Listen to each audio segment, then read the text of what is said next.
Hello everyone, welcome back to my channel.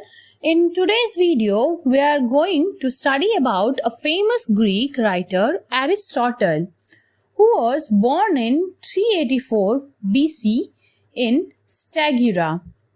Basically, Greek literature has influenced not only its Roman neighbors to the west, but also countless generations across the European continent.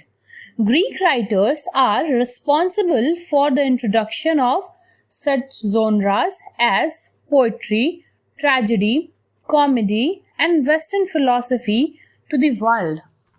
So basically बताया जा रहा है कि हमारे जो Greek writers थे, जो Greek में जो लिटरेचर यूज़ होना शुरू हुआ था, और नाउ एडेज हम जितने भी जोनराज के बारे में पढ़ते हैं, समझते हैं, बहुत सारे ऐसे जोनराज हैं जो हमारे ग्रीक लिटरेचर से ही स्टार्ट हुए हैं और आज भी बहुत सारे पोएट्स हैं जिसपे वो वर्क करते हैं. Aristotle was the son of Nicomachus, the court physician. He joined the Plato's Academy in Athens at the age of 17. The name of the Plato's Academy was Ideal Republic. Plato, who was also a Greek writer, in 335, Aristotle founded his own school, the Lyceum in Athens. We are going to discuss Aristotle's two famous works. One is Poetics and the another is Rhetoric. In Poetics, Aristotle wrote about poetry and presents a defense of poetry against Plato's charge that it is quite removed from truth and reality. So basically जो poetics है Aristotle की work, उसमें वो poetry और poetry को present करने का जो तरीका होता है वो सब लिखते हैं और साथ साथ डिफेंस में लिखते हैं, क्योंकि प्लेटो का चार्ज था, प्लेटो ने एलिगेशंस किए थे कि जो पोइट्री होती है ना, वो जो हमारी रियल दुनिया जो होती है, जो ट्रू दुनिया होती है, उससे बिल्कुल अलग होती है.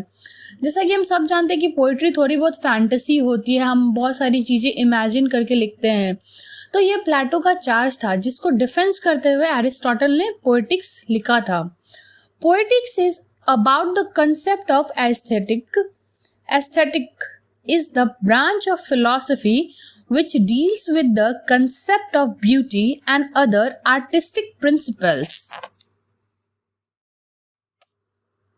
Rhetoric was written to talk about the outline of the three rhetorical techniques, the art of speaking or writing effectively. One is logos.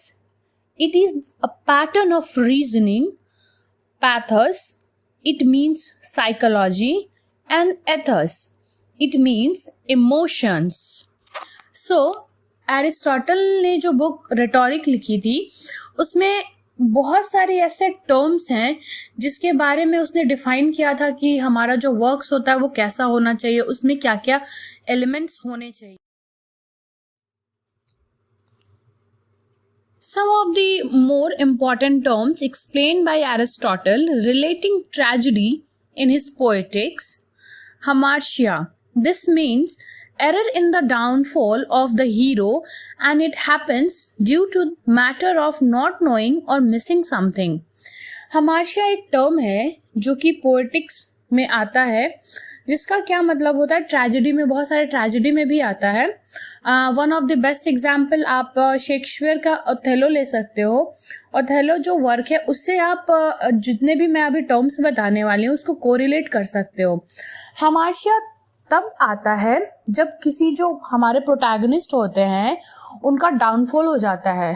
Downfall in the sense कि कुछ ऐसी चीज़ें हो जाती है जिससे वो अनजान होते हैं और उसी के कारण जो ट्रेजेडी हो जाती है उसको हमार्शिया कहते हैं. Catharsis, the next one. This means purgation और purification of emotions. So after knowing the thing कि एक्चुअली चीज़ें हुई क्या थी, उसके बाद जो हमारा इमोशंस प्योरीफाई हो जाता है, जो भी हम गलत फहमी में रहते हैं, जो भी प्रॉब्लम में रहते हैं, सब कंप्लीटली क्लेरिफाई होने के बाद जो हमारे इमोशंस आते हैं बिल्कुल प्योर वाले, उसे हम कैथारसिस कहते हैं. Third one is mimesis. Aristotle has defined mimesis in his poetry. It is an act of creating in someone's mind an ideal that the person will associate it with past experience. It is roughly called at imitations. Mimesis का basically मतलब होता है किसी के भी mind में कुछ create कर देना. जैसे बहुत जगह बहुत लोग होते हैं ना, किसी को मैनिपुलेट करते हैं, गलत फहमी पैदा कर देते हैं किसी के भी दिमाग में पास्ट की चीज़ों से, बहुत सारी चीज़ों से, तो वो मिमेसिस है.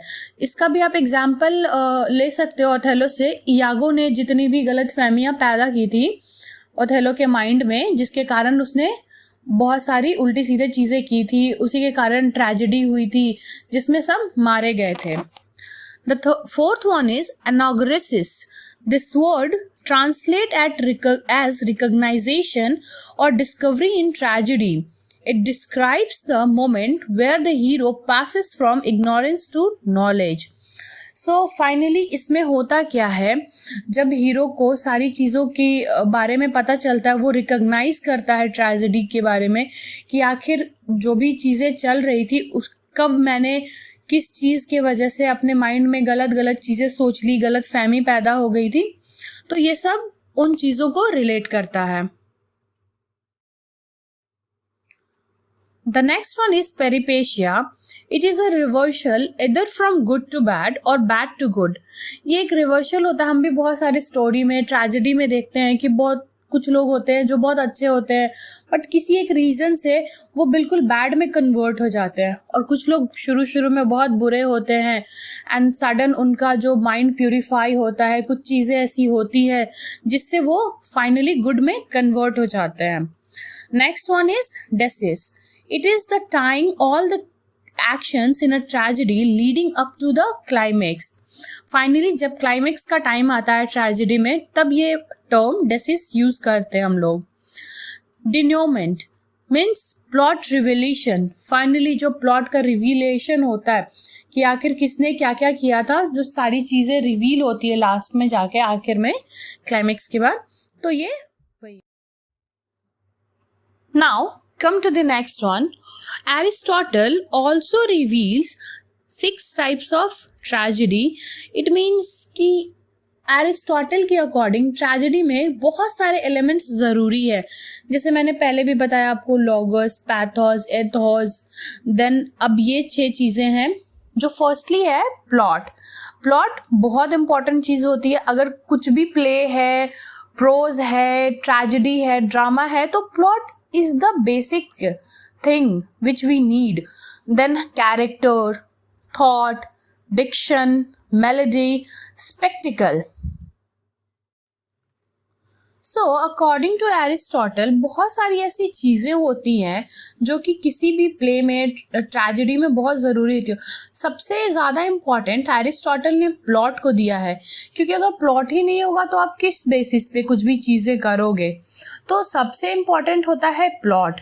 देन हमारा कैरेक्टर्स, की बहुत सारे मेजर कैरेक्टर्स होते हैं, बहुत सारे माइनर कैरेक्टर्स होते हैं, बहुत सारे कुछ सेकंड्स के लिए जो कैरेक्टर्स आते हैं, लेकिन वो बहुत ही ज़्यादा असर छोड़ जाते हैं किसी भी ट्रेजेडी में, किसी भी प्लॉट में सॉरी.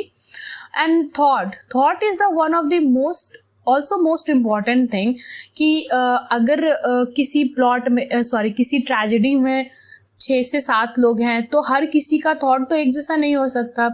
हर किसी के अपने इंडिविजुअल थॉट्स होते हैं, इंडिविजुअल राइट्स होते हैं.